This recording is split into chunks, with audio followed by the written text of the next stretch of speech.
Wow, tires all over the place. Welcome to the show, everyone. This is Cassandra Williamson, as it says down there in the lower left-hand corner, with the path forward. And we have something to talk about today. Folks, let me turn the music down a little bit here. Just turn it off. So share this around, get some other people in here to hear about this. Today, the VA decided that it was time to phase out care for transgender veterans or those who have been diagnosed with gender dysphoria or some other label like that, whether it's gender dysphoria or the intersex conditions or anything like that, not intersex, but the other conditions and classifications that can be found in the ICD as well. So anyway, we got this memo today, just before 1 minute before 11 a.m. Eastern time. This email was sent out from the Department of Veterans Affairs. And I'm going to share the page and do that and share that. Okay, so here we are. This is it. The VA to phase out treatment for gender dysphoria. It's a press release, okay, issued today. Like I said, 1 minute before 11. All right, so basically, you can read through this. You can go find the link. I tried to put a link over in the chat box over there, but this is news.va.gov press room, and then VA to phase out treatment for gender dysphoria. You can find it. That's all over the news everywhere. But here's the actual press release from the VA today. Now, effective immediately. This is what it says right here. Okay, let me just blow this up in size a little bit so I can get it out here where everyone can see it. Effective immediately, the VA will not offer cross-sex hormone therapy to veterans who have a current diagnosis or history of or exhibit symptoms consistent with the gender dysphoria, unless such veterans are already receiving such care from the VA, or such veterans were receiving such care from the military as part of and up on their separation from military service and they're eligible for VA health care. Veterans who do not meet the criteria above, the next sentence down, are not eligible for cross-sex hormone therapy. The VA will not provide any medical or surgical therapy for gender dysphoria. And this is just absolutely stupid. This statement from VA Secretary Doug Collins. He says, I mean no disrespect to anyone, but VA should not be focused on helping veterans attempt to change their sex. Secretary Collins, come on. I've been trying to talk with you for days and days and days, and even replied to a couple of your messages about this if this ever gets to you. But it is disrespectful. And it's also a big gut punch to America's veterans. We are veterans who have served our nation. And I mean, if you're going to give care for a veteran because they have erectile dysfunction, do you think that ought to be done too? Oh, how about let's say that a veteran has a heart attack later in life. It wasn't related to military service, was it? You going to take care of that or no? What are you going to cut off? When? How? But anyway, so all eligible veterans, he goes, including trans-identified veterans, will always be welcome at VA. You've changed it an awful lot there, Secretary Collins. So, and they go on down through here to say, and I want to clarify this thing, because this is a big question that has come up many, many times already over lots of people I've spoken with. The VA's LGBTQ plus veteran coordinators, care coordinators, the VCCs, the LGBTQ one, and the VSN, the VISN lead roles are not affected by this policy change as they ensure clinically competent, veteran-centered, and effective care. Well, not if you're going to cut out the transgender part there. That's just goofy, crazy, and stupid. Come on. And it's very, very, very wrong. It's just wrong. You're playing to an ideology here that doesn't like trans people, period, but doesn't want anything to do with them, doesn't want to see them, doesn't want them to be around. And then other sources are actually saying today, oh, let me just finish that thing there about the VCCs. The VCCs are familiar. They said VCCs are familiar with best clinical practices. Secretary Collins, if they are familiar with best practices and they are telling you what the best practices are, what the hell is wrong with you to cut out the care for transgender people? Because best practices says take care of them too, providing the medically necessary care that they have earned. Yes, period. Okay, so this thing is just full of crap. This news release is just full of crap. All right. And let me see. Until recently, here we go. This is the next part of this thing I wanted to mention to you. Until recently, however, the VA has been promoting an array of services designed to help veterans attempt to change their sex, including cross-sex hormone therapy, voice and communication training, so-called gender-affirming prosthetics, so-called, y'all are full of crap. Gender-affirming prosthetics, breast form, chest binders, dilator sets, for post-vaginoplasty packers, surgical compression vests and wigs and so forth like that, and a lot more. There's a lot more that they provide. Additionally, the VA has been providing letters. Now here, this is big too. Additionally, the VA has been providing letters of support encouraging non-VA providers to perform sex change surgeries on veterans. The aforementioned services had been authorized under Veterans Health Administration Directive 1341-4. I thought it was 3. It might have been 4. Okay. Which has now been rescinded. Basically, all of that is gone. And talking about best practices and a couple paragraphs up from that, no, there's such an intellectual disconnection here. It's just boggling of the mind to see that people are they actually think this is right. Come on. In addition to changes announced today, VA facilities have already ensured that all intimate spaces, such as bathrooms, locker rooms, and patient rooms, are designated by sex, male or female, or unisex for single-person spaces. And by the way, that goes for patients who are going in, or veterans who are going in for any kind of like a 6-week program or some kind of in-house program, on-campus program, something like that. It applies to that too now. So anyway, I wanted to share that with you, the actual piece of the actual news release that came out from the VA today. So let me stop sharing. I want to go back over and see what y'all are doing and thinking about. No comments over here on the side yet. So please do comment if you want to, but we'll address those in a minute. But let me just say this really clearly. This administration is ideologically hell-bent on doing away with trans people. They went after the kids because they could rally everybody around the darn kids, okay? That's what that was all about. They've always been after LGBTQ plus people, and they've been after them for, 70 years or more. So, yeah, I mean, this is nothing new, all right? And we just happen to think it is new, but it's not. This has been going on for a long time. There are concerns about a resurgence of the lavender scare from the 40s, 50s, and early 60s, when gay people and lesbian people were kicked out of federal government simply because of how they identify. And there are feelings that this is going back to that. And if you think they're going to stop with trans people, you are some kind of dumb. They're going after everyone, anyone on that in that whole LGBTQ plus thing. They won't stop with just trans people, folks. They don't want that. They have always been after the entire group. Always. And the people driving this are ideologically driven.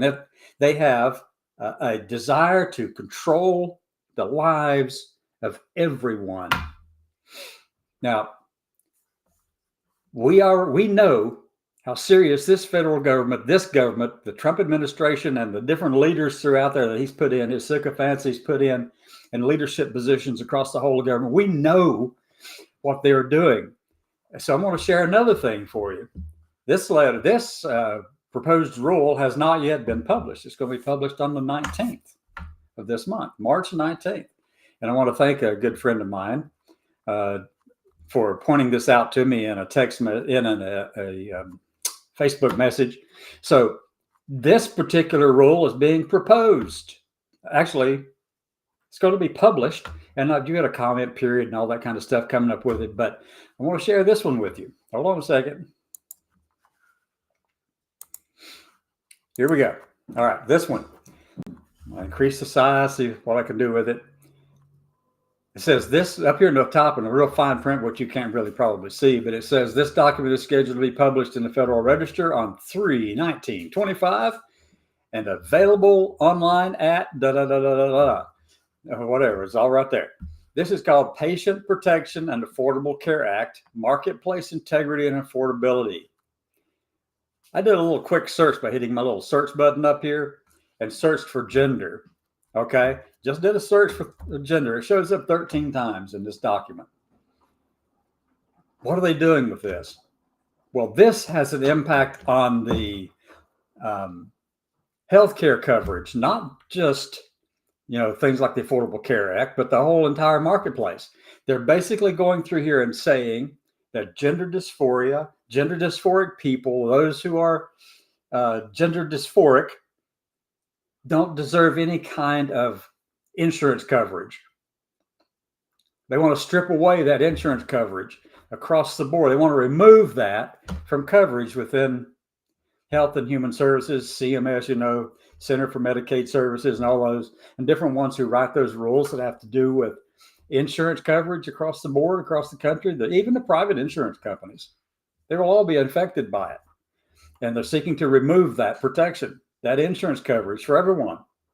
So no, they're not just going after, protecting kids. They are deliberately going after every trans person in the country, every one of them. And they don't care if you're a veteran or not. They do not care. We just happen to be a group that they can go after that can raise a big stink because we're veterans. And that's the biggest advantage we have. To kind of point it out to you even further, let me back off of this and go back over here to kind of point it out to you a little bit further and what I'm talking about. Texas proposed, somebody in Texas, a state representative in Texas proposed the other day to make gender identity fraud a law in the state of Texas. That's right. If you go in and you say your gender is something other than your biological sex in an official capacity, whether it's city, state, county, federal, or state, or whatever, that if you do that, you say it's something different and they find out, you could be charged with a fraud, a felony, gender identity fraud. And folks, that's no something to laugh at. That's just what they're trying to do. Today, I read something that came out of Arkansas that was posted over, I don't know when exactly, maybe yesterday or something, but Arkansas wants to make, if anyone even talks about gender affirming care to a kid, to a child, if they even say something favorable about it, if they say something favorable about gender affirming care and transgender people and stuff like that in the presence of kids, you could also be charged. It's not stopping, folks. It's going to get worse. It's going to get worse. Now, here's the thing that we need to be thinking about and need to be serious about this. All right. Yes, this should make all of us mad. Yes, this should piss all of us off. Yes, we need to be up in arms over this thing, but not in any kind of violent way. I don't want to hear of any of our veterans going out there and doing things causing physical harm to either themselves or somebody else or someone else's property. Don't go vandalize a bunch of stuff. If I hear about it, I'll call you out in a heartbeat, just like that, by name. I will call you out. So don't go out there and do something stupid, because we can't have that. That's been part of the problem all along. We've gone around and done some stupid crap, but that's not the origins of the problem. Okay, we know that. However, go out there and be forceful and proud of who you are and acknowledge who you are, and don't be ashamed of that. Be strong in it. Be strong in it. Find a way to get your confidence. Now, if you're thinking about detransitioning or anything like that, I've already spoken to veterans who are trans who are thinking about doing that too. But I'm going to tell you something. That's your choice. That is no doubt your choice. But I can also say this, that you need to find something you can be assured of for yourself. You need to know who you are. And if you aren't, then you need to look really deep and find out, are you this, or are you just putting clothes on, or are you that? Which one is it? Pick a side, because these aren't times to be wishy-washy on anything. These are not times to sit back and play games with things. If it's going to the way all of this stuff is playing out, it won't be long where you won't be able to find insurance coverage for gender affirming care, because they are trying to undo all of it. Yes, we also know that a new administration who is not this far deep into some kind of fanaticism, then we also know that this will be turned around. But if they do it by fiat, if they do it by executive orders later down in the next administration, next whenever, if they ever get their act together, then it can be undone. It'll be done and undone, done and undone, back and forth, back and forth. You need to take care of yourself. You need to be strong where you are. You need to know who you are. And if you don't know who you are, find it. Find out who you are. Because you have the strength to do this and to be good to yourself and others and to reflect properly on being a veteran. Not just trans, not just LGBT, none of that. Just find your strength to be yourself, folks. Come on. Come on.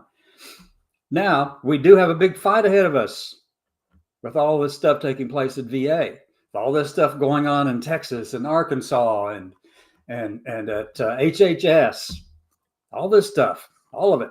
We got a lot going on. There are lawsuits underway being formulated now that I know of, at least 2 today that I know of, and probably more. Those are the ones I know of. I've even thought about filing a federal case myself, but that takes a lot of resources, and that's just the way it is. So let's go over and take a look at the chat for a minute. We're into this for about 18 minutes. So Danny Stubenrod, let me see. Here's one way. Now, this is exactly how you handle some of this stuff. Get involved at your local community. You know who you are. This is Danny. And Danny, big hugs, my friend. Absolutely. Running for office, testifying to committee on the Hill here in Maine. Yeah, I know that. Yep. The Capitol is definitely up on a hill, and it's a lonely place up there. Been there. No, I've been around that Capitol building in Augusta. So you're channeling your Sarah McBride. Okay, well, good for you, Danny. That's absolutely excellent. The rest of us need to be figuring out something to do at the local level too, because this is not going to change at some federal level. You can get a lawsuits filed, but what's going to happen with that? You know darn well what will happen with all these lawsuits.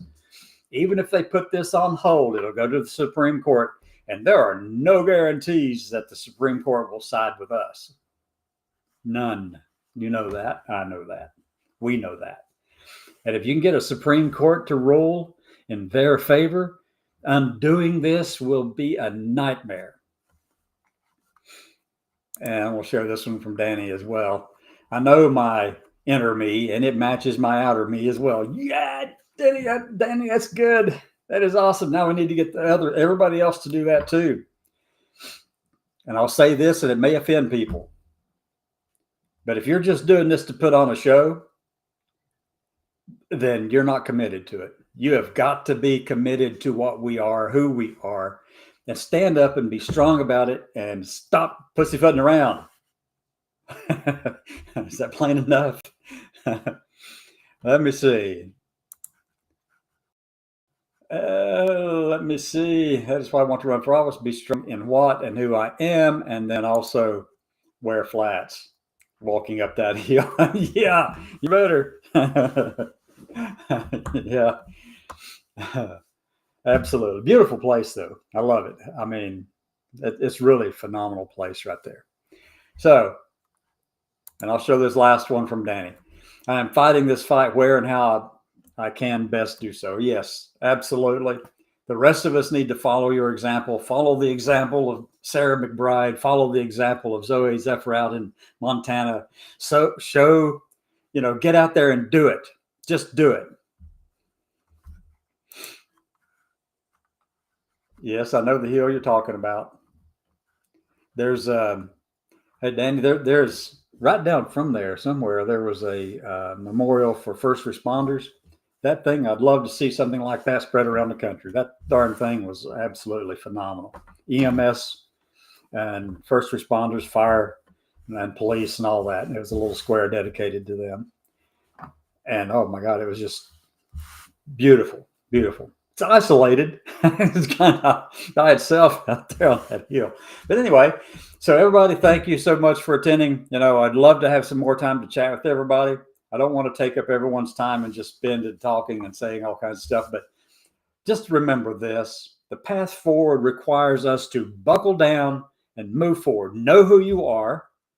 Take the steps in that direction that you want to go. Live the example that you want, that you expect of others, and be that example. Go out there and do it. We've got this. Yes, it's going to be tough. Yes, it's going to be rough, but do it.